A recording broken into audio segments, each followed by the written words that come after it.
OTB Sports Golf Weekly with Now TV. Stream live football action with a Now TV Sky Sports Pass. Your sport on your terms.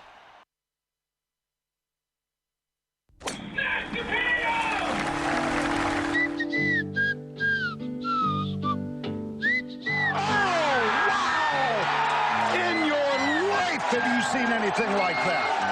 I'm a very confident front runner. I've caddied for 33 years, 145 wins now, and that's the best win I've ever had. I have no idea what you have. I don't know. How are we going to count all the shots? I can't keep track. I don't think he's pleased. Of course I would. That's a particularly stupid question. It's the Irish Open. Of course I want to play at the weekend. Well, all hail the chief. Bryson DeChambeau, we genuflect before you. Fionn Davenport, good afternoon. Hey, Joe. Nathan Murphy, hello to you. How are you? Peter Lawrie, good afternoon. Hi, Joe. How are you? Before I go any further, I just have to say I wouldn't be here without my sponsors. I want to thank them. Now TV, I couldn't have done it without you guys. Now TV. I literally could not have watched the golf without you guys. So you were very important to this. Now TV, we couldn't have watched the golf without you. We couldn't have won the US Open together, Now TV, where you can also stream live football action with a Sky Sports Pass. You can watch sport on your terms. Sorry, Steve Sands, what was the question? Oh dear, that was a grim moment. I mean, I've never seen, ever, a major winner, Nathan Murphy, take that first schmaltzy question and turn it into I want to thank my sponsors. Seems it's a Bryson thing, though, because I saw people teeing it up in advance of, I wonder, will he thank the sponsors before he thanks anybody else? So clearly he has a bit of previous with this. And then following it up in the press conference with hold on a couple of minutes there before we start this, while I bring in all the various different drinks brands I want right plonked down in front of me. And yeah, he doesn't help himself, does he? I feel like I want to defend him, but geez, he's tough to like. Quick poll on Sunday as the round was unfolding, I found myself rooting for him. I mean, I was rooting for the story. I thought this is going to be really interesting for golf. I want DeChambeau to be at Augusta as a major champion. Quick, yay or nay. Fionn, were you rooting for DeChambeau? Who were you up for on the Sunday? No, I was up for Matthew Wolff, but as soon as it became clear that DeChambeau was just by far and away, head and shoulders, the best guy out there, it's hard to... Yeah, I wasn't rooting for him, but I applaud everything he did. Peter? Except for, on the golf course, that is. Everything else. Yeah, I'm on the same boat. I possibly would have liked it to be a bit closer, a little bit more interesting. But yeah, he set out to do what he did, and fair play to him, he did it. Nathan? I was on Team Bryson. He was by far the most interesting possible winner on Sunday. And part of me, as always, and it's not just the Bryson thing, it's whoever's leading a golf tournament, the potential of a collapse, I wouldn't have minded that either. Sure. I either wanted them to win it or have a humiliating, life-changing, disastrous final 4 holes. One or the other. Wow. So, ever the broadcaster, you, Nathan. Yeah. Ever the broadcaster. Let's get into this. Peter Lawrie, you said this was basically impossible. There is so much egg on your face now, I can't even see it. Wow. I just love to be thrown under the bus, but you did. You said this would not work. That bus rolling over me. But let me also bring in the likes of many other commentators and many other people who play the game. That's pathetic. Everybody. Nobody saw this. Nobody said to me that this guy could swing the club at that speed and be, guess what, actually accurate with what he was doing.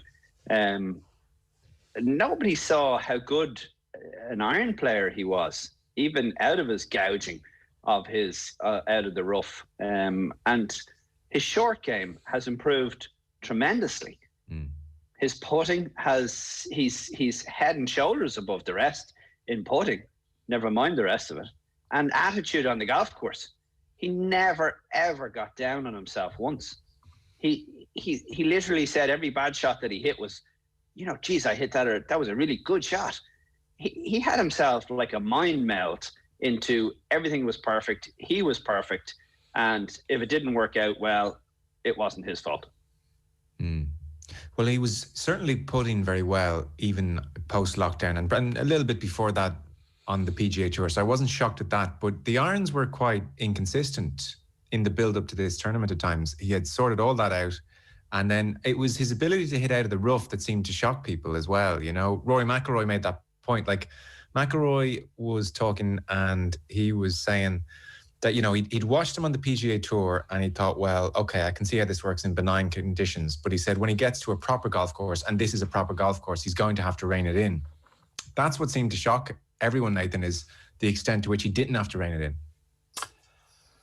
Yeah, and I don't like a lot of the sort of commentary that's come out from other golfers since then, as if he's found some sort of cheat mode to golf. Yeah. He hasn't. Like, the one side I think that maybe hasn't been commented on a lot is maybe the mental side of him teeing himself up for this challenge. Like, how easy was it for him walking down every fairway, finding himself in the rough, when he said all week, this is what's going to happen?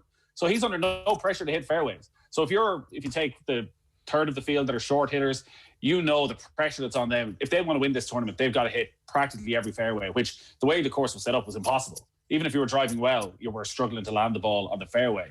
Yeah. And also then compared to McIlroy, Thomas, who are trying to hit fairways but a long, long way down, like, they're a little bit disappointed if they're not getting the rub of the green, whereas he didn't care less. So, as you say, his attitude on the course was, no matter what this course throws at me, I'm ready for it because I've prepared myself and I am taking it on the chin that I'm going to bomb it as far as I can. As I teed up on the Wednesday, I'm told the world I'm going to do this, so therefore nothing ain't going to get me down. And he played like that.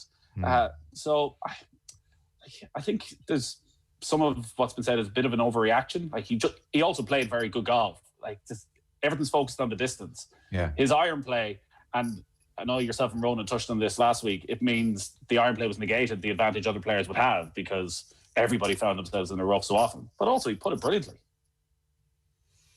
He was helped dramatically by them cutting the rough on Tuesday, Wednesday.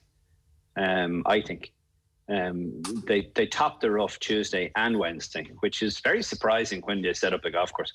And I know we all heard on the commentary that Winged Foot members were distraught at how the golf course was going to play on the Thursday, and they were right. It literally played too easy on the Thursday for a US Open. But I think, I think you're right, Nathan. The way his mental attitude was, I'm going to miss fairways, but that's okay. And that worked for him. He was so zen. I mean, you did think of the meltdown he had when he had that 10 not so long ago. There was one moment on Sunday where he was leaving the green and he was walking quite fast and he very dramatically slowed himself down. I don't know if you noticed that. Yeah. You did, Fionn. I noticed that. It was actually quite stark, wasn't it? Yeah, like he almost came to a standstill and reset and then walked like slow motion off the green. Yeah. That was exactly it. And I had the exact same thought where he was kind of rushing off, stopped and went, no, back into that slow rhythm. And I thought that was actually one of the more remarkable insights of all of Sunday for me, was that exact moment where you got to see what Bryson was doing to keep himself in the moment. Now, having said all of that, Jesus, he's an awful whiner though. Holy moly. And with no fans, and you can hear it's a constant commentary with himself. Now, listeners are going to go, hey, you don't mind it when Jordan Spieth does it. And it's true. I don't mind it when Jordan Spieth does it. Also, Jordan Spieth's slow play doesn't bother me that much. Bryson plays really, really slowly, and that's fine. He's not alone. He's certainly not the slowest. And my God, he never stops. He's constantly talking, which I'm guessing, like many others, and Peter, you can tell me if I'm wrong here, but this is his way of just working out all his things. But I can't imagine it was easy for Matt Wolff, because Matt Wolff is the quicker player, so he had to deal with Bryson's kind of slower approach to the game. And I wonder if that wasn't one of the many factors that threw Matt Wolff off and caused him to kind of implode on the Sunday. It just goes to show you where the US GA is and really the RNA, and how slow they are in doing anything in relation to golf. They harp on religiously about slow play. There's a referee with each group. Like, what is going on? What's that referee doing on Sunday? Watching. It's the Sunday of the US Open, Peter. Yeah, I don't care. Unbelievably tough. Yeah, I agree with that. It's ridiculously slow. Yeah. You have to make an allowance for that day, though. You have to. I agree. Yeah, you can make an allowance, Joe. I would agree with you, but how much of an allowance?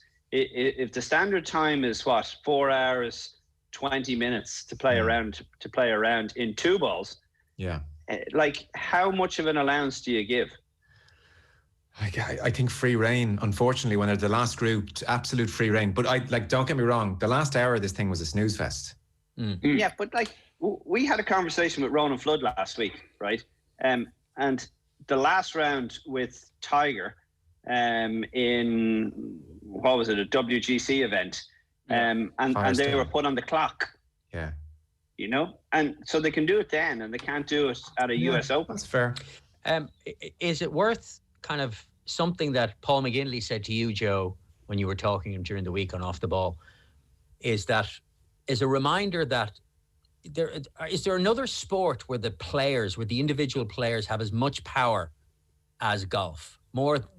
Certainly more than maybe. I know players have relative to, but the players are enormously powerful. And I know we're going to get into this about changes made by the USGA or the RNA, but they are slow to change because they are coming up against a really powerful force in the players who will resist changes they don't like to the point where they can really upset the apple cart. So I wonder if the slow play issue isn't part of that if all of a sudden you were to impose the kind of penalties that they keep saying they're going to impose, and they often do on lesser known players who are way down the rankings, if they were to impose it on, say, the last 2 balls on the Sunday of a US Open, that there would be uproar, that it would actually be counterintuitive and it would come to hurt them.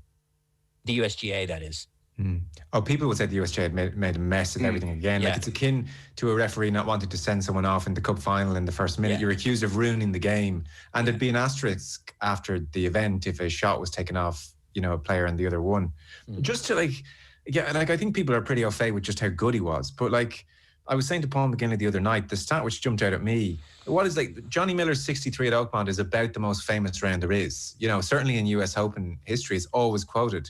So DeChambeau won by 7.9 shots on average over the field on the Sunday. He was 7.9 shots better in his final round. 7.9 shots better. Yeah. And that's the largest margin since Johnny Miller at Oakmont 50 years ago. That's how good he was. And Nathan, for getting onto the equipment debate, I was really curious to see how, mainstream non-watchers of golf would interpret this. I don't know about you. I got a load of tweets again about DeChambeau and his size and how he's bulked up and the elephant in the room and all this kind of stuff has come up again. And he was 7th in distance. DJ 333, Rory is 6th at 328, and then you have DeChambeau averaging 325. Whereas I think there is a perception out there now that he was hitting it further than everyone, and that is the only reason he won rather. Yeah, and to throw that across, that statistic, Peter, is the one that now people will use against, say, McIlroy is the most obvious example, who's done quite a few interviews since, and maybe questioned the distance that they are allowed to hit it and the advantage that Bryson now has. Would you read anything into those distance stats? Was Bryson on certain holes holding back that somehow skews the stats somehow?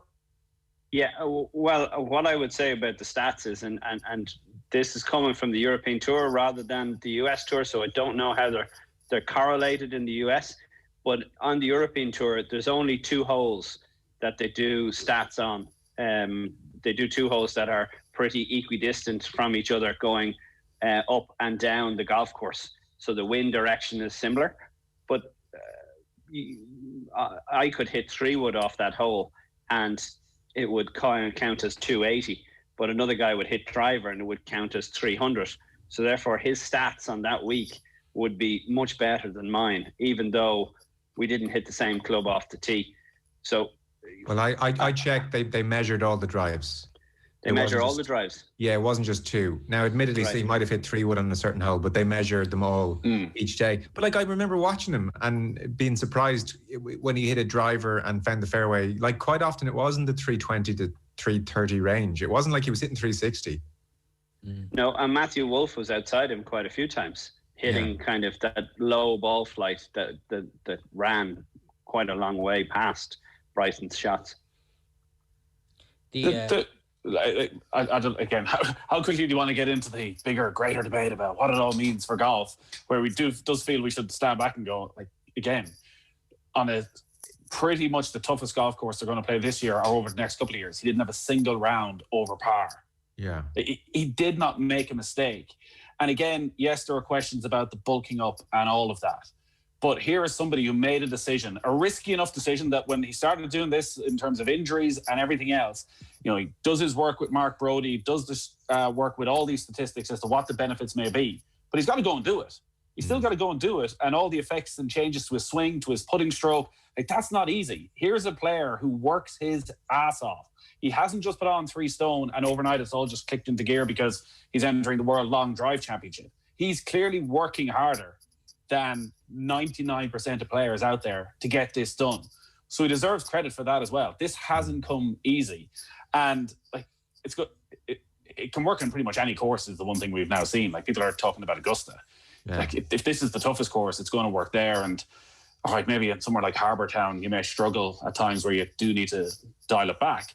But also, he's not the only one. And that is the bigger debate of, like, everything needs to go right for Colin Morikawa or for Webb Simpson to win a tournament. Whereas, like, for Gary Woodland, for Brooks Koepka, for any of these guys, McIlroy included, you have a good week on the greens and you're probably going to win the tournament. Whoever is the best week on the greens now, by and large, is going to win the tournament. And he was the best on the greens, and he was the best to get, you know, the amount of escape shots, the amount of up and downs the guy had was extraordinary. And like Rory's saying, he's amazed at the way he did it. And I get his point, because he's talking about amazed at how much rough he found. But like, Rory was beaten by 10 shots. Rory took 12 more putts. You know, like, I know strokes gained is more accurate, but it's an example of what we're talking about here. I mean, Bryson didn't 4-putt the first on the Sunday. Like, he won by just being rock solid. There's I mean, I know every single golf writer and podcast has done this since Sunday, but kind of drilling down into some of the details. Yes, and Nathan's right. He played very, very well over the 4 rounds, but he was comprehensively beaten on the 2 easiest days. So on the Thursday and the Saturday, where the course setup was relatively easier compared to the other 2 days, Bryson didn't put in like the really great rounds. Like, he wasn't that far off. Like, he shot a 69 and then came in with a 70 the next day. But it's all the other players just couldn't keep up with the course setup on the 2 tough days, and Bryson could, and obviously threw in this remarkable round on the Sunday. So that was number 1. Number 2 is, like, people are going on, oh, it's about, hitting fairways. Well, DeChambeau hit the fewest fairways. He was, like, compared to, say, okay, so since 1981, no US Open winner has hit fewer than 27 fairways, okay? But Bryson DeChambeau, who was 26th for the field that week, he's only second in terms of most fairways hit by a US Open winner to Webb Simpson. So relative to the rest of the field, he hit more fairways, even though he hit very, very few. So it's not about that, but it comes down to the strength out of fairways, because and it's not the distance, because if he was 7th in distance, it's the strength that he has in that body to gouge a ball out with a short iron that the others just didn't have. Maybe we've been looking at it wrong. Maybe actually a US Open course suits him more than Augusta, when there's only, minimal rough. So what's Brendan Todd meant to do with a 5-iron?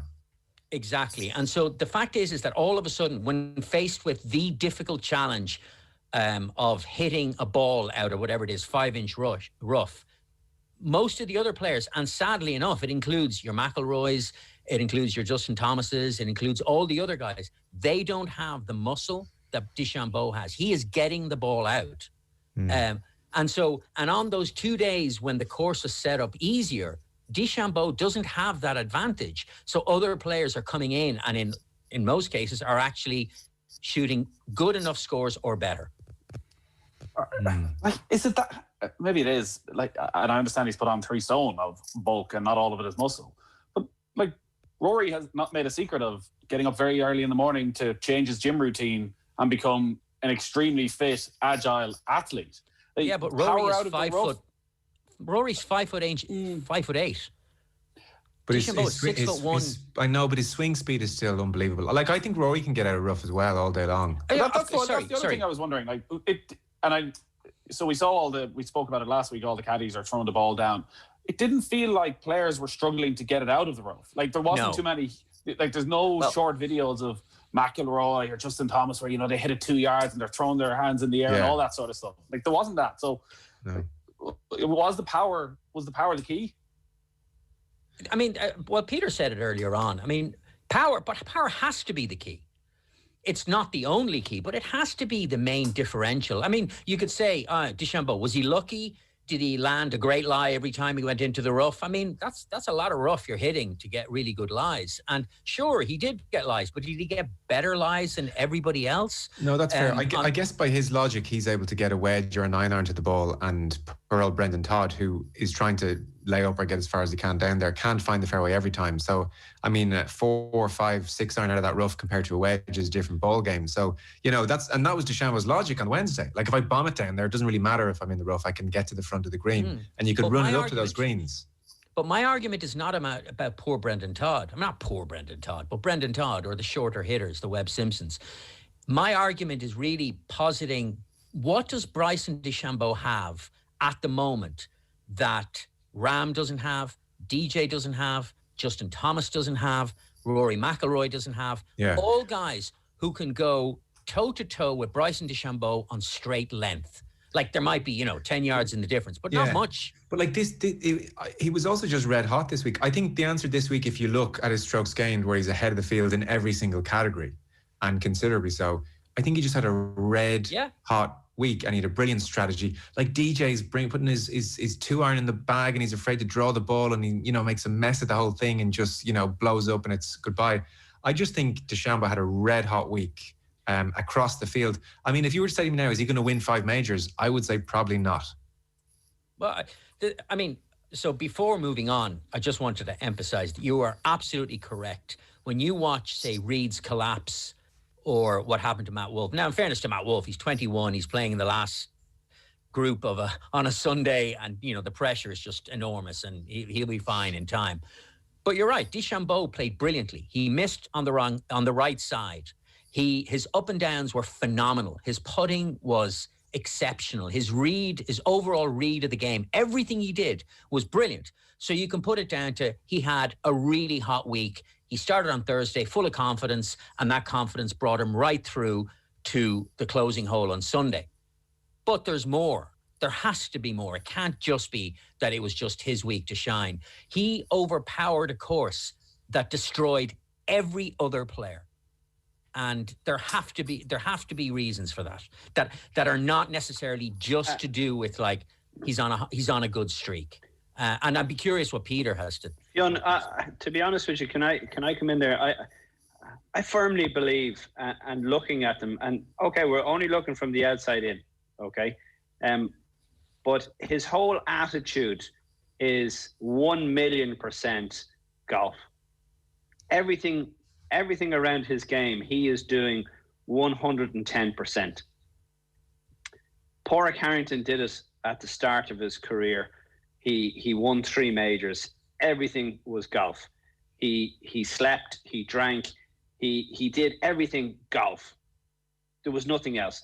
Nothing else mattered. His body conditioning, his mental, his everything, even down to having Padraig used to have U and V-shaped grooves or box grooves in his irons, so he could play out of the rough, get flyers out of the rough, or not get flyers out of the rough. That's where he was down to. And I think Bryson is the same. Yes, he hit it in the rough like everybody else. Yes, he's a little bit stronger than everybody else coming out of the rough, but his read of the ball coming out of the rough was better than anybody else's. He didn't make the huge mistakes of going massively long or massively short. He read the lie better than anybody. Yeah. I don't think there's a golfer out there at this moment in time that is putting as much into his game as Bryson DeChambeau, and hence he won. And I think if everybody else was to sit back and look at themselves and look in the mirror going, does golf mean that much to me? They'll have to come up with the thing of, it actually doesn't, because I'm not putting the same effort in. You know, effort equals results. And I think that is where Bryson is at this moment in time. But can we say that about a field? Can we say that with confidence, that Bryson is working harder than anybody else? I mean, I'm not suggesting for a second he isn't. No, but I said at the very start, looking from the outside in, it certainly, and I don't know this, so it's only an opinion, but outside in, I definitely think he is putting more into his golf game than anybody else is. It also, obviously, going back to the mental side again, gives him brilliant clarity of thought. Like you're talking about Dustin Johnson and a 2-iron and what should I do? So many of those players are turning up for the toughest test in golf, trying to plot a way around the course. Whereas actually, he was so self-confident. Like, actually, I know what I want to do. I know exactly what I'm going to do here. I'm not going to change my game. I've worked on this game for the last 6 months. I've worked on this body. I've worked on this shot. I'm just going to go and I'm going to rock up with it. And it may have fallen flat in its face. And we may have spent 30 seconds talking about Bryson DeChambeau going, maybe he'll scale things back rather than, as it looks as though he's going to do for Augusta, scale it up another notch again. But actually, he was so sure of what he wanted that he was going in, probably as well because of the work, with more confidence than anybody else. So, yeah, there's questions. And I think, like, Harrington's been his best mate over the last couple of months, in that Harrington has been able to explain in a very legitimate sounding way that this was always there for Bryson DeChambeau. It's whether now, like we've seen signs of Tony Finau, who you've touched on and Harrington's touched on, who can get similar ball speed, whether he goes all out, because there was still a sense during the coverage the last day that, Finau's, he's up in it, but he's still only probably at 80-85%. Does he now look at this and think, geez, I've won a lot of money, but I still haven't won tournaments. Yeah. Do I just need to go all out? And I think it's too late in one sense for, like, if you are to change equipment, ball, all of that, are you opening yourself to all sorts of legal challenges? Because again, Harrington, we go back to this a lot, 4 or 5 years ago when we're talking about McIlroy and needing to win his majors quickly, spoke about this conveyor belt of talent that's coming through the US college system, who do exactly what McIlroy does, but do it longer, better, more consistently. So win your majors quickly, because these guys are coming and they're here. And Bryson DeChambeau is 27. Matthew Wolff is only 21. Like, can do the exact same thing. Yeah, and on his clarity of thought, and Peter, you talked about the way he's reading the rough. At one point, I don't know which day it was or which shot, but he was doing his calculations with his caddy. It was great how, they're also mic'd up now. And, he's going through the various checkpoints of what's going to dictate his yardage.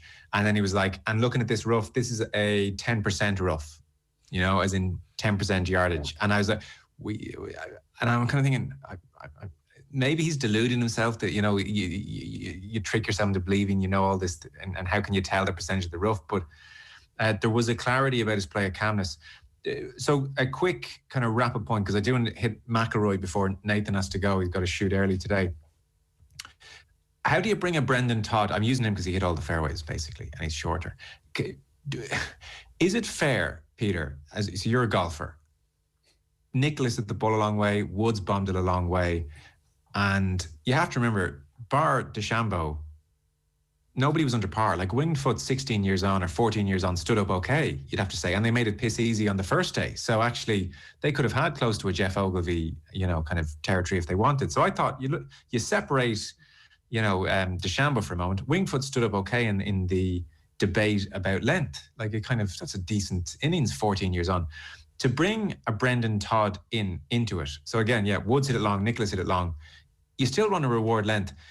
Could you see a point where the US Open, you have the rough, crazy deep from 315 yards on, and actually at 270 to 280 territory where a McDowell and a Todd is, you effectively mow the rough down.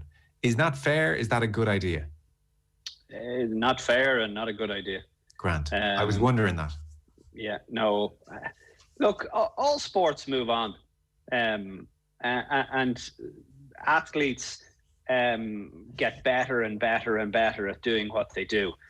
This thing of, and I listened to your interview with Paul McGinley, and I'd had to say, as a career that Paul McGinley had, and could he have the same career now? He admits to it, he'd probably struggle now. So Brendan Todd is in the same boat. Unfortunately, golf has moved on. It's on a couple of generations now, but is the emphasis wrong? Is the point? Like, is there not too much emphasis on length? But if they bring back the ball, okay, Brendan Todd is going to hit it shorter, and the longer hitters are still going to hit it that 20% further than him. Yeah, maybe. But McGinley was talking about the trampoline effect with the modern day clubs, where you get an exponential amount when you get over a certain threshold. You do. They've dialed that back as well. But they'll just get bigger and stronger and hit the ball further.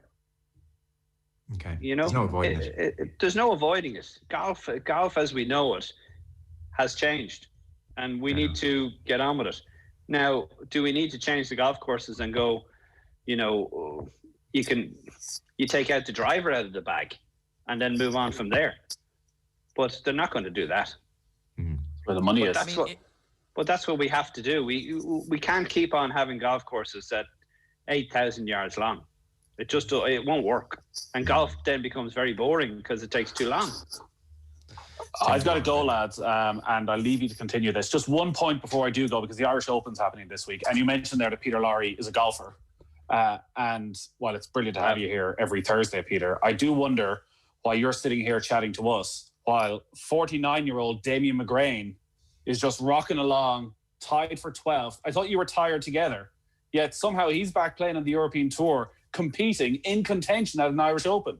What are you doing? Okay, well, let's put it this way. I retired. Damien still plays the Irish PGA circuit, and he played in the playoffs the end of last year. And normally that would not qualify for you for the Irish Open. But this year, they didn't have a normal qualifying that they did for the last couple of years. And hence they had to take 2 national spots. And those national spots were taken up by that qualifying, that tournament that he played in. I'm delighted for Damien. He's got his son on the bag, I believe. So it's a family affair. So well done. Jeez, if McGrain wins, that could make this an unbelievable Irish Open. You know, modest field, but that'd be unbelievable. Well, I have to admit, Nathan, I struggle with the Irish Open this week. I really do. You go with your rant. I've got to go. You go with your rant. Okay. I'm going to rant while you leave. I disagree with everything you say because you haven't heard it yet. Good luck, lads. See you, Nathan Murphy. Got to shoot off early today. So one last point on De Chambeau, by the way. Given how badly you got this wrong, Peter, you know how atrociously wrong. Hold on, can I just ask you a question before we start? Right? Yeah. On Saturday morning. Yeah. What were you thinking? Can't remember. No, you don't lie to me now, Joe. What were you thinking? Sorry. That Lowry, Fucker, was probably going Patrick Reed.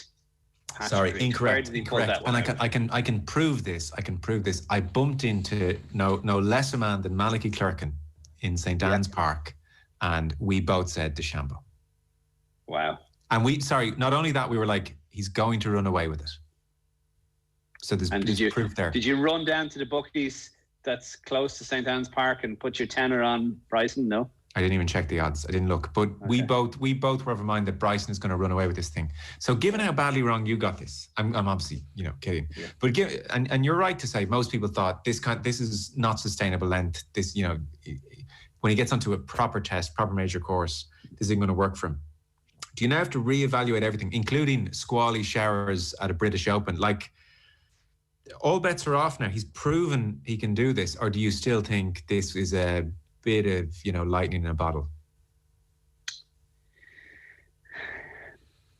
I'm screwed if I say yes, and I'm screwed if I say no, because nobody thought that you could swing it at this speed and be consistent.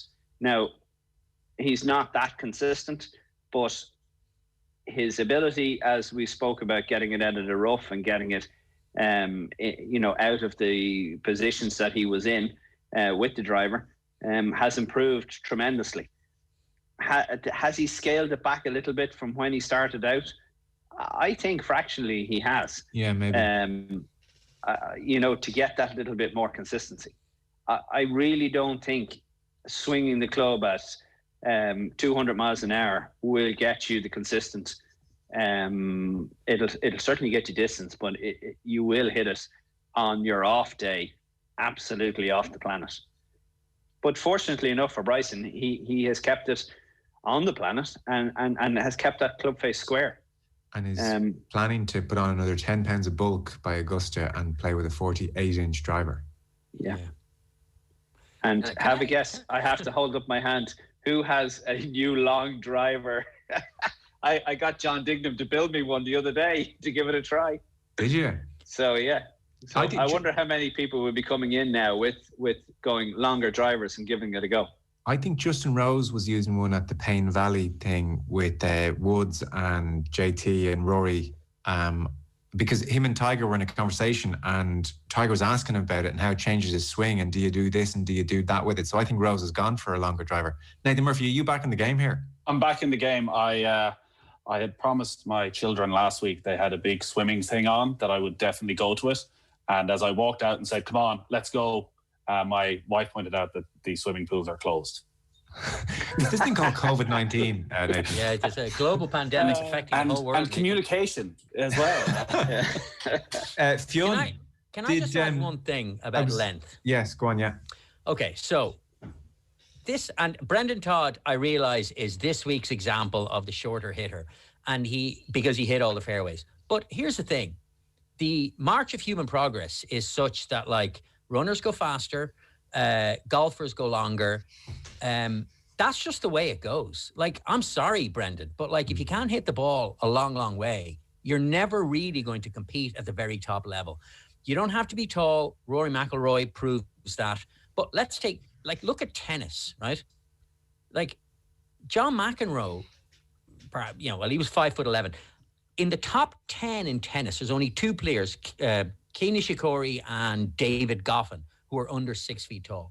You want to play tennis at the very top level, you have to be massive, because that serve angle has to be high enough that you can put serious speed. But nobody's rolling back and going, no, but we want to help the 5'7" tennis players. Like, that's just the way it goes.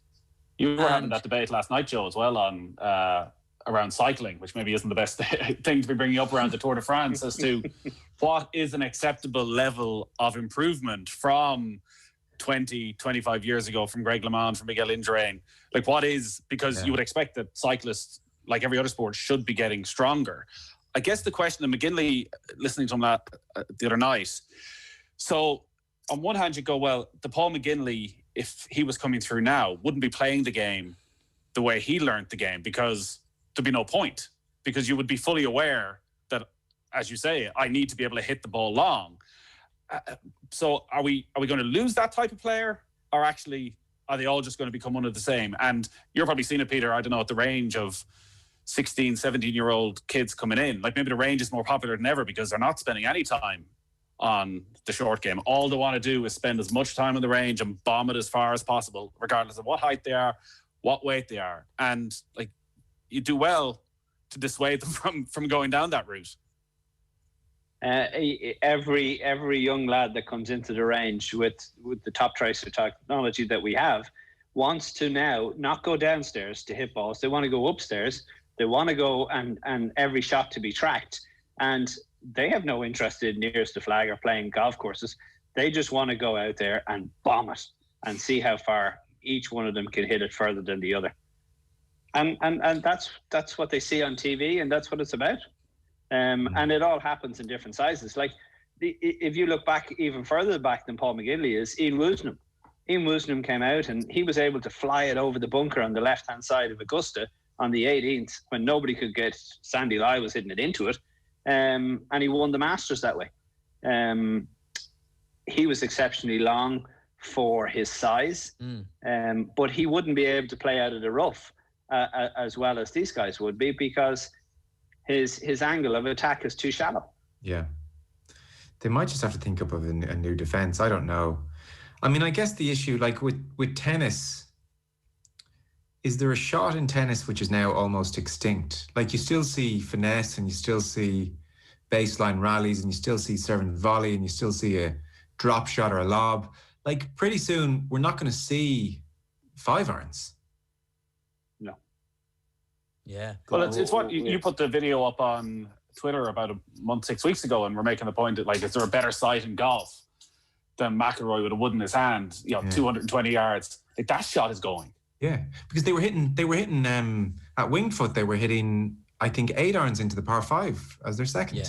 So that's when it's crap. Like, that's okay. It's fine because I'd love watching the shot. It doesn't really matter. And could I tell a 5-iron from a 9-iron from at first glance when they're standing over striking the ball? No, but like that, if you're making that middle section of the game extinct, then I guess it gets a bit grim. I don't know. The debate, the distance debate's pretty boring a lot of the time, isn't it? And Fionn, you looked at the ratings. So did Bryson capture the imagination? No. Sunday's final round, 1.99 overnight rating, which is on a par with some of the better return to golf events. So the events that have led up to this, but easily a record low for a US Open. Record low. A record low. However, there is an important caveat. Football. American football.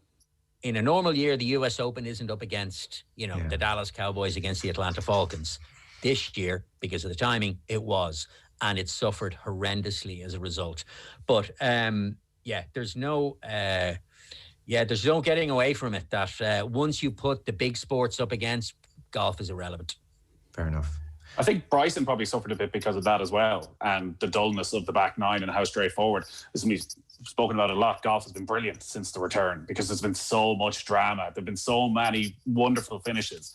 But at a major, like, that's what you want. Yeah. You want St. Andrews 2015, you want collapses, you want 4 or 5 players in contention. Like, a stroll through the park are always the most forgettable majors, unless it's McIlroy bursting through this young gun who may dominate the game.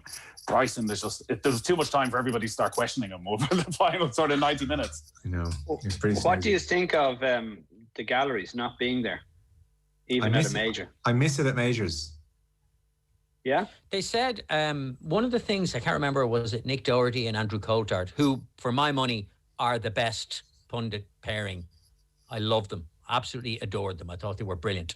But one of them or other made the point that had the galleries been there, particularly a New York crowd at a US Open, that that maybe Bryson wouldn't have had an easy ride of it from a lot of fans, and that they would have done their level best to break his concentration. That in the true time-tested fashion of a rowdy US Open crowd, and obviously then there's the trampling of the rough and all the rest of it. But that maybe DeChambeau wouldn't have had as quiet a time of it as he did. Maybe, yeah. Nathan, Rory. It was okay. Gave himself a chance. Obviously, the double bogey to start on Sunday. Yeah, like that was the end of it. And in hindsight, like, maybe his name on the leaderboard puts a bit more pressure on DeChambeau.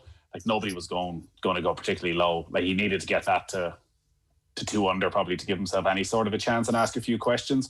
I think he played good golf over the week. Got himself there. Obviously started really well. That's the frustration that he didn't capitalise on the Thursday. I've seen I've got that out of my system at least. But I think you could probably put 10 other golfers in sort of Rory's circle. Justin Thomas as well gave himself a chance and just struggled. And again, mentally, I guess when it starts going against you, like, it's impossible for the head not to drop. His post-round comments were interesting. I don't really know what to say because that's just the complete opposite of what you think a US Open champion does. Look, he's found a way to do it. It's not the way I saw this golf course being played or this tournament being played. It's kind of hard to really wrap my head around it.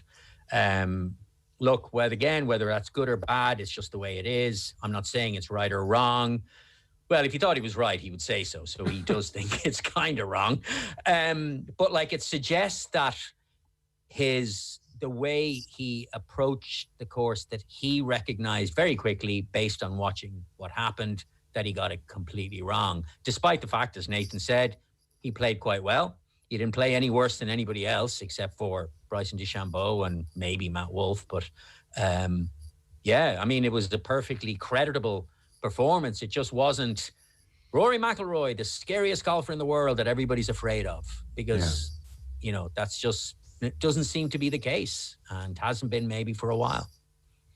Yeah, he was 3 under on the Thursday. The two toughest days, 76 on the Friday, 75 on the Sunday, really cost him. Like the 76 on the Friday was particularly costly. Paul McGinley made the point, Peter, on commentary and then with us during the week, that he's got to find a way to get it around on the tough days. Find a way to shoot level par, if not, you know, very close to it. And that's what all the top guys do. You know, the real top players who are in there, we go back, you have to use Tiger as an example. Even on his off days, he can shoot level par, or at worst 1 over, and doesn't kick him out of the tournament. But shooting 6 over and 5 over on Friday and Sunday, you're out of the tournament. So he needs to look at that. But like with anything else, as I've seen, it's so frustrating when you support Rory and you know how good he can be, and he shoots the scores on the Thursday, and you think, right, he's really in it. You know, maybe we were wrong to not sort of say that he would do well this week, and then Friday comes and you say, well, that's the reason, and there's a long way back mentally for that, and he gets back into it. But then Sunday he goes out. Where's his core strategy? I heard Paul talk about this on first hole with yourself on his first hole. Like, where's the strategy? Where's the knowledge that you've sought from somebody else, or you've watched it on TV, that you got to be attacking this flag? So that's just a question. Do you remember a couple of years ago at an Irish Open, Jay Townend criticised his strategy and got like major rebuke back? Yeah. Would you have associated strategy with McIlroy's game? No, I suppose no. Jay Townsend got serious abuse from Rory, hitting driver off the 18th, and JP letting him hit driver off the 18th. I think was the thing. Like, he was saying there was nowhere to hit it. Right. I disagreed with Jay Townsend then. Okay. But I don't disagree with him now. You know, if he comes out and says, you know, where's your strategy? Because you have to have a strategy around one of the toughest golf courses you're going to play all year. Tiger, just to briefly mention it, I mean, it seems silly to even mention it. He did putt much better, by the way. And I was telling you all that he was playing sneakily good for a long time. I'd now like to retract. I felt so much pressure suggesting that I thought he would miss the cut, and then on the Friday I found myself in this weird position of like kind of going, oh my God, come on, Tiger. But like, he was 1 under at one point, but yeah, he was. Yeah, over there. I mean, we'll talk about it. Saving himself for Payne Valley. Yeah, the Masters. I mean, he's showing no form. I don't know. There's a couple of months. There's a long way to go, and it's a weird scenario going there in November. Is the course going to be a entirely different beast in November compared to March? What's Bryson's strategy going to be? Are people going to follow him? And like, some are already following. Like Phil followed him last week. Phil just tried to drop bombs all day Thursday and Friday. Unfortunately, it didn't go quite as well for Phil. Oh my God, it was a disgrace, Phil Nicholson. His driving on Thursday was every shot. The shot tracer was like, oh my God. What did Phil end up on? Like plus 16 or something, was it? It was 45. I don't know. It was just insane. Like it was like a rank amateur driving. But I mean, last week we all confidently predicted that the course didn't suit Bryson DeChambeau, and we all saw what happened. But I'm going to predict 50 odd days out from the Masters. It's not that the Augusta doesn't suit Bryson DeChambeau, is it suits way too many other players. And I think I can't see DeChambeau having the same dominant performance at Augusta that he did last week. Just no way. There are too many other players who play that. Look, if Tiger Woods can win at Augusta in 2019, there's loads of players can win at Augusta. Well, it's what he does on those dog legs that Like, what was it? Listen to a few podcasts during the week. It might have been Rex Hoggard, the podcast he's on. That one of the things that we're commenting on from being there was how much higher DeChambeau was hitting the ball than Matthew Wolff. That he was able to go well over any trees, where there might have been a little bit of a risk at times for Wolff the way he was hitting it. That actually DeChambeau has the distance and the height that he doesn't need to worry about it. So again, does that have him hitting in a slightly different part of the golf? Like that'll be the conversation of, well, we've never seen anyone hitting the approach from here before. Yeah. But Peter, isn't it the case, Peter, that the par fives at Augusta are, relative to other par fives in the PGA Tour, are actually quite short? It's just that the way they're structured, you have to move the ball around trees. So, but like, you know, there's a lot of players can go over those. Rory McIlroy can go over those trees on, what is it, 13? 13. Yeah. So he can way over those trees. And so he leaves himself with 9 iron or whatever it is. But isn't that not that like one of that ultimately these are not particularly threatening par fives, which is why so many people birdie them? They're not threatening par fives, and Augusta's, I think, no longer threatening. And hence Tiger Woods can win around it because he doesn't have to be that exceptionally long. Augusta's all about local knowledge, I would have thought, about where to place your ball to give yourself the best opportunity. But I disagree with you a little bit, because Bryson could go to Augusta and pretty much he'll get close to a couple of par fours, and he'll totally disrespect the par fives. He can hit 9 iron into at least 2 of them. So it's all about for him about his putting, and his putting has been sensational, and his short game has been sensational. Yeah. Like, let's just take for example the chip shot that he hit on 18. Now I know he was going to win the tournament, but he still took it on and he still hit a decent shot, and he got it up and down when other people. Tiger took 6 from there on the Friday. So I wouldn't count him out. And I know people are going to say, "Oh, Lawrie's talking shite again," because he discounted him at the US Open. But when you look how good his short game can be, you have to take it. Do you think a lot of young players will start looking for fat grips on their irons? I hope not, because they really, really have to have the bulk to use them. If they bulk up, yes, but not just yet, because for young people, they need a bit of they need their wrists to be in the game to hit it that little bit longer. And I'm sorry, I'm going to ask all three of you this question. Like, one of the things, and I've been thinking about it, why I'm so reluctant to concede brilliance to DeChambeau, other than he doesn't come across as particularly, not an unlikable, he's not particularly likable, but then again, neither was Tiger, is the aesthetics of it. I mean, he's amazing, but he's just, aesthetically, I just have, that straight-armed everything is just, it's horrible. It's the putting is the one that puts you off. It's the worst. And is that just like, is that just me being kind of... No, aesthetics has to matter. How someone does something has to matter. Like, in how you feel about it. I've come to like it. Do you? I genuinely, at first I thought it was like AI playing golf and, terrible. But now Joe's now doing it. I actually have. I've started doing it. But this is where the, as I said at the start, the USGA and the RNA, they're awfully slow in making rules and changing things. And when they do get the opportunity to change things, they really made a huge mistake. They had the opportunity to say the shortest club in your bag has to be the putter, and therefore you'd get none of this arm holding or anchoring, or because that's what a lot of people are saying about Bryson. He anchors the putter against his forearm, which is probably bigger than my calf. And it's a whole lot easier to anchor it when something is that solid beside it. So, and they're going to be slow again in relation to the ball or doing something about it. They've had this report for 2 years now, the correlating data about how far the ball is going, and still they've done nothing about it. Nicholas has been banging on about this for the last 10 years, and they've done nothing about it. So, golf is that what's Rory's point?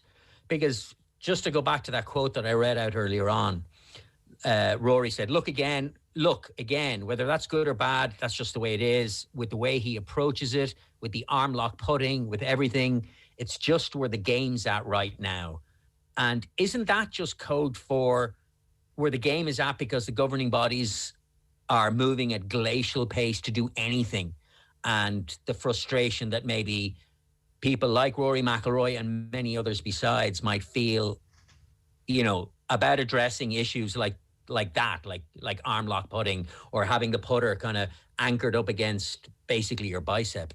But if it's that much of an advantage, go and do it. Yeah. If Rory feels that he has some sort of an advantage and it's not illegal, go and do it. Yeah. But that's what they did do, Nathan. Eventually, we're going to see everybody do it. They did it with the long putter. They did it with the belly putter. And eventually, when in college golf, there was a year in college golf that the only way to putt, thought by the college, was belly putter. You weren't allowed to use any other putter because this was the method that was the best. And the RNA came along and got rid of it. Or the USGA, the RNA. Going back to the very start of the conversation of this pod about the organizational bodies doing something about golf and worrying about lawsuits and players having such an advantage. It really bothers me, these statements, because like anything, like many other organizations, there has to be a point where people say enough is enough and we have to make a decision. And the decision is this, and we're going to stand by it. We're actually going to die by it. And not have the big corporations, the likes of Titleist, Callaway and whoever else, bring them to court. They're going to have to stand up and change things. I used to harp on about Paul McGinley, about the European Tour having to stand up and change things in relation to field sizes and fields, about getting any kind of decent players to play in tournaments. Irish Open this week, there's 4 guys in the top 100. Now, I know it's COVID times, and let's just park that one. But the Dubai Duty Free came as a $7 million tournament, and they struggled to get fields. Wentworth, they struggled to get fields. There's a time in any business, in any corporation, where you just have to stand up and say no. Now, we might have to take 10 feet back and muddle through for the first couple of years, but eventually you're going to change things for the better. The player has to stop being the one that's, as they say, it's the tail wagging the dog, and that is what is happening, and that is what needs to be changed in golf. But hasn't it always been that way, at least since the professional era, since the big three, since Mark McCormack and Arnie Palmer and Jack Nicklaus and Gary Player, that beforehand, it was an entirely different game. But once Arnie Palmer kind of creates modern golf of a fashion, that the player was the dominant one. I mean, we talked about it on the pod, I don't know, last year, a couple of years ago, or when we were talking about the threat of the PGL, that in whatever it was, 1970, 71, that the players absolutely, including Jack Nicklaus and Arnold Palmer, threatened a breakaway unless the money was divvied up to be more favourable towards the players. It's ever been thus. And it was IMG who took over the tour. IMG. Which is Mark McCormack. It's the same. Mark McCormack built IMG. It was, and it wasn't the players. It was actually the management companies who looked after Arnold Palmer, who looked after Jack Nicklaus, and they were pushing Arnold Palmer to go, you say this because this is going to fill your pockets. It actually wasn't, in my view, the actual player saying it. It was the management company behind it saying, we can get you X amount of money if you say this. And I suppose Rory was asked this question a long time ago, does he feel a duty of care to golf? And his response was, I'm only really cared about what I do. It's, but he's wrong. When you're in a sport and the sport has to continuously grow and get people into the sport, you have a duty of care if you are the number one. Let's take Michael Jordan, for example, as the best basketball player ever to live, supposedly. He has and had a duty of care, but unfortunately, he let that slip a little bit when he had this opportunity to I think we spoke about it, making Black Lives Matter, and he missed his opportunity when he was at the top of his game, and I think the rest of the players have to realize that they have to look at the organization now and say, right, well, where are we going to go in the next couple of years? And how good is this going to be in the next couple of years? Or are we going to destroy it now? And, forever, we'll take the money and run. But in 10 years' time, golf will never be what it is. But okay, so but with all respect, say, to a Jack Nicklaus, when Jack Nicklaus was at the height of his career, he wasn't a great advocate for big rule changes, or, he wasn't the kind of the watchman looking over his beloved sport the way he has been for the last 30 years, say. What I mean is that a professional athlete, his primary obligation is to his or her own career, establishing their own legacy if they're in a position to do so. And then once that personal legacy established, then if they have that mind, if they have that breadth of imagination, if they have that sense of, as you say, duty of care, and I don't disagree with anything you're saying, but that's only once that's done can they then start address the broader issues around the sport. So all of a sudden, what we're looking to is not Rory McIlroy. What we're looking to is Tiger Woods, Phil Mickelson, players of that ilk, whose best perhaps is definitely behind them, and so they can say, okay, guys, look, let's take care of this sport of ours. But Jack Nicklaus did it with the Ryder Cup. He was the one who pulled them all together and say, right, we're hammering you because you're GB and I. Why don't you make it Europe? And all of a sudden, the European Tour made huge strides. And Jack Nicklaus was at his height of his career then when he was saying, we really need to change this. So he was thinking... Maybe Jack Nicklaus is a bad example to use. I know, but I'm just saying he really did. And Arnold Palmer and the rest of them, they all gave something back, far more than our what I see is our day-to-day players now, or our superstars now. Some final thoughts. Payne Valley during the week looked insane. If you didn't see that, that's worth looking back. Tiger Woods' first design on American soil looked insane, named after Payne's shirt. Gary Player was on with Jack Nicklaus. They hit some shots into the 19th. There was an actual 19th hole, which is kind of a cool thing. Gary Player did that brilliant thing, which is an American broadcasters in particular sees up, where they asked him a genial enough question and he went on a phenomenal rant, which included how his brother had fought in the war for America, and then he became a tree hugger. and then he talked about they're cutting down trees in all the golf courses. And look, listen, climate change, I'm with you. This was happening though as the camera was zooming out and you were looking overhead at this golf course carved into a terrain which was predominantly of trees, and they clearly cut a lot of trees to make the golf course. And Gary was also talking about how he's flown more miles than any man, so it was just great. Climate change. Yeah. But then, Jack kind of just jumped back in and got things back on track. But it was... That's the ultimate interview, the honest Jack Nicklaus interview, talking about Gary Player. Because they both show up, so they know there's money in it for both of them. So they get along because they're a nice little package. They both arrive in, they're both happy. Whereas actually, Nicklaus is sitting there going, oh my God, this guy. Yeah. Well, I will say in his defence, and he did this round to Chambers Bay a couple of years ago.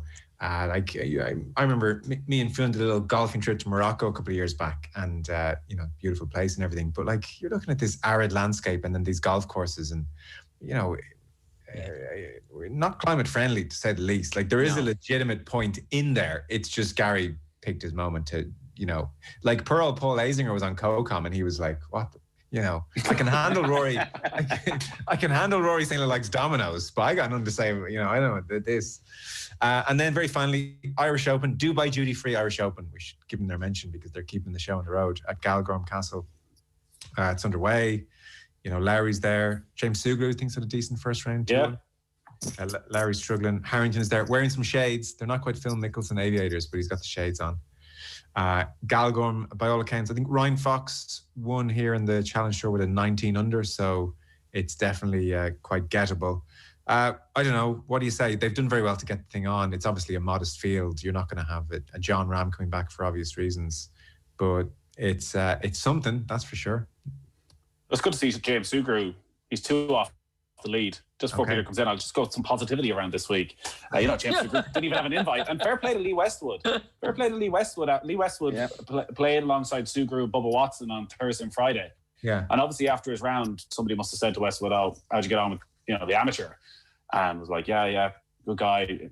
Just telling me though he's not in the Irish Open field next week. Seems a little bit insane that the amateur champion can get into a US Open, but he can't get into his home Open. Then maybe they should give him an invite. And sure enough, an invite appeared a couple of days later for James Sugru. How was he not invited? Oh my God. I don't know. But yeah, very disappointing obviously for Shane Lowry. 5 over, 75. What is he, 107th at the moment. I get the feeling from listening to him yesterday. I think he said he's taking 5-6 weeks off. Yeah. He just wants to get back home to Dublin, feed up, forget about golf for a couple of months.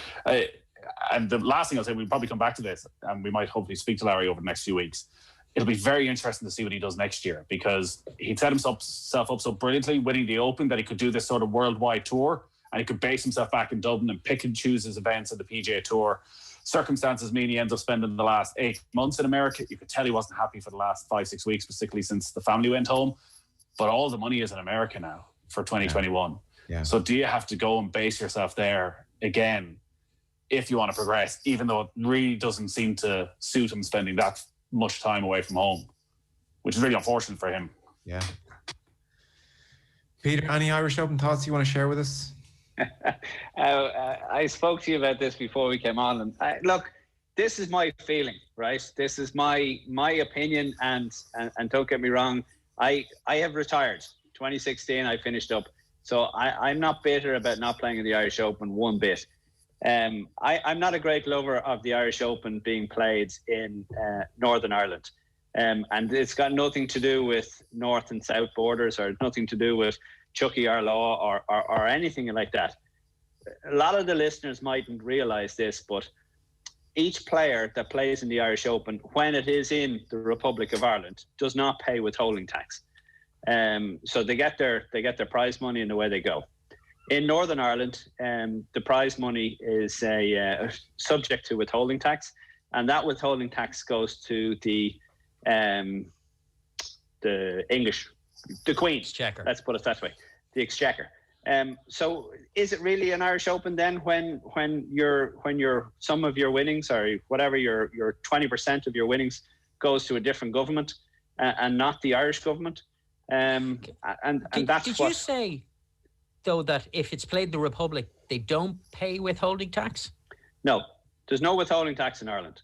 And look, this is, I know it's a golf podcast, but let's talk about the things about of a tournament coming to Ireland.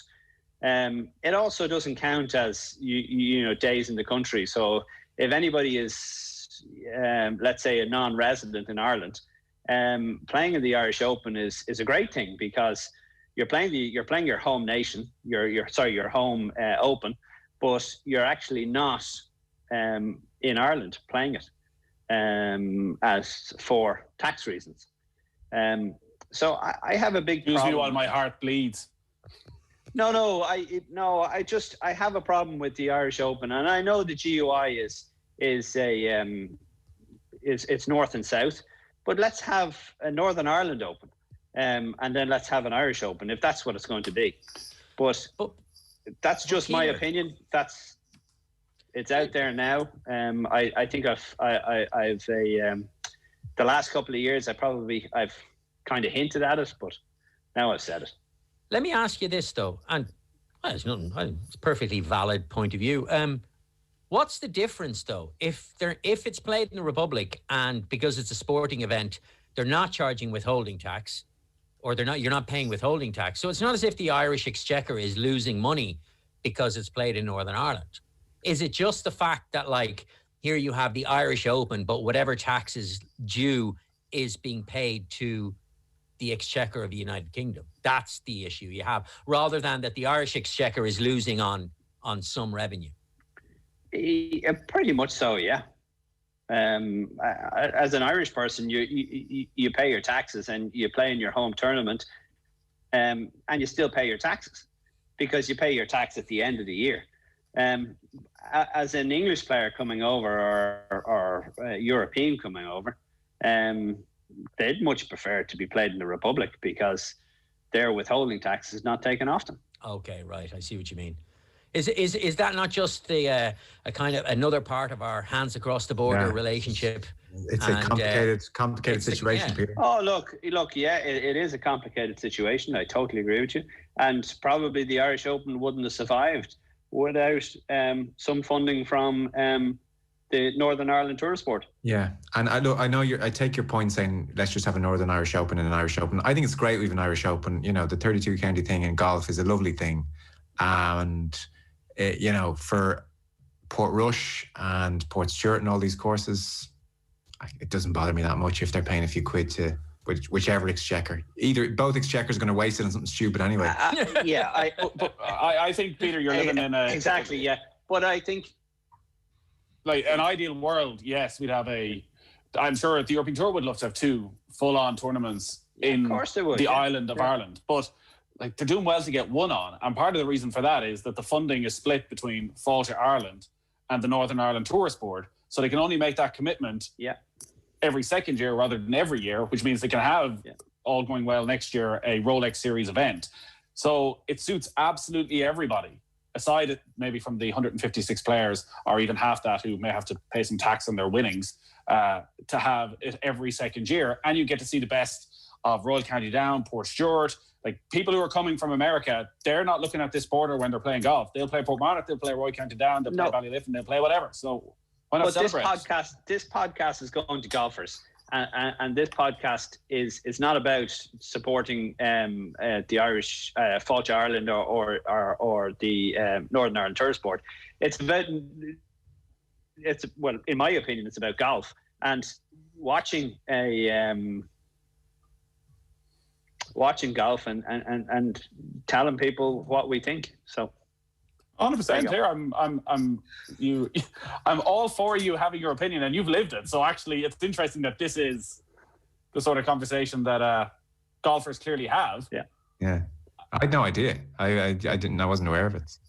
And You're some man, Peter. You're some man. But sorry, so if you say, Peter, you had turned up this week like Damien McGrain had, and kept his focus on his career, and at 49 is still in contention, and you were there, and you win first prize of 150 grand or something like that.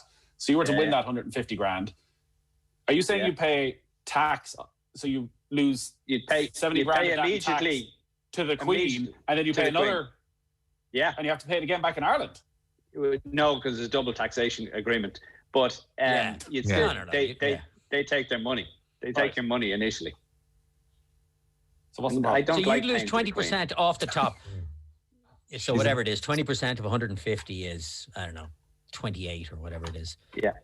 So you'd only get like whatever it is, 122 of the 150. But we're not losing out on anything then, unless a professional Irish player were to win this. Correct. Oh, for God's sake. No. It's a principle. Talking about the 1%. No, 1%. Hold on. So hang on, we're going back to when? 2007 when Padraig Harrington last cashed a check. Oh, for God's sake, Peter. No, as you said, Joe, and this is why I brought. You didn't know this, right? So now you know it. So it's a trivial fact. I don't know where anybody. Well, I tell you what. Wait till my friend's WhatsApp group gets hold of this one. I can hear it already. It's Peter's explanation of why he doesn't think that the Irish Open should be played in Northern Ireland as an audio bed with black and tans come out, like just running gently underneath it. Dahi, end that. Do not put this as the headline. Yeah. Peter Lawrie's taxation breakdown of the Irish Open. Why, you're the loser. Oh, dear. But actually, more seriously, Peter, would that opinion be shared by many Irish golfers? Clearly. No comment. No comment. Wow. Wow. God, I really hope Damien McGrain wins now, so we can ask Damien McGrain about this. I am very comfortable getting myself into the SH1T, but I'm certainly not going to bring anybody else in with me. Like who? Unless it's the three of us. Yeah. Yeah, and you're talking to McIlroy's agent. You'll do that, no problem. Enough. Joe, this is a good one now here, right? I next door neighbour I was talking to the other day, right? He's a solicitor. Oh. And he goes, I'm going to write to that Joe Molloy. And I said, why? And he goes, the amount of defamation he has done on you, I'm going to write a solicitor's letter to him. That would imply that you have I give you the right of reply on the air, so it's different. Yeah. All right. Okay, right. Yeah, I can say you know nothing about anything, and there's no, what are you going to say about it?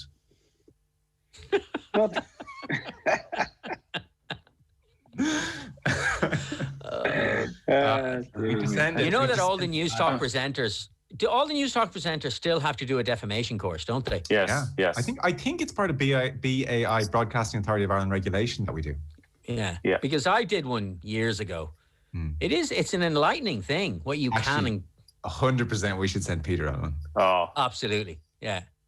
You love it. Peter, I kid you not, because and I say it as someone who went to one with the presupposing that I'm like, it's just common sense, but it really, a lot of it, sure.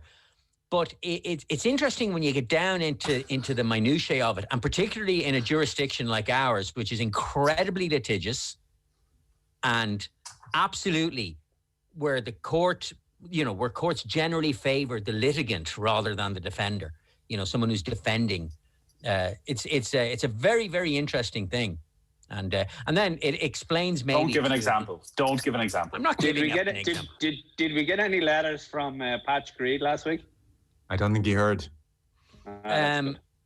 Yeah, but we didn't. Geez, actually, there was one. We thought Patrick Reed. Holy moly, that was some collapse. Ugh. But he wasn't playing well. His short game was keeping him in it. Yeah, but he wasn't playing well. He wasn't hitting it well. His short game was outrageous the first few days. He was hanging on. That was a hang-on job. Yeah, it's true. I kind of wish I just stayed out and pretended that I brought my kids swimming. Yeah, I think you should have went swimming, Nathan. No, it would have been far better off. Right. We're wrapping things up. Our thanks as ever, and most importantly to our sponsors, Now TV, who are, the place you can go where you want to watch the golf on a given weekend. You can watch the football, obviously, as well. They have Serie A, EFL Championships, Premier League, everything on Sky TV. Your sport and your terms. You can pick what you watch. So thanks as ever to Now TV. Peter, is Spawell still open in the current situation? We are indeed. We are still open. And going, we're busy, yeah. Great. So, all good. Long may it continue. Peter Lowry, paying a lot of tax to the Irish government. Where are you paying your tax? Yeah, absolutely Irish corporation tax or something. He'll have some get out. Don't you worry. The Queen is a lovely lady, Peter. Is she? Fionn Davenport, thank you. Have you watched all these? Have you watched all these programs? Whoa! Turn it off! Turn it off! Quickly! All right, we're done. Bye. OTB Sports Golf Weekly with Now TV. Stream the Premier League, Serie A and EFL Championships live on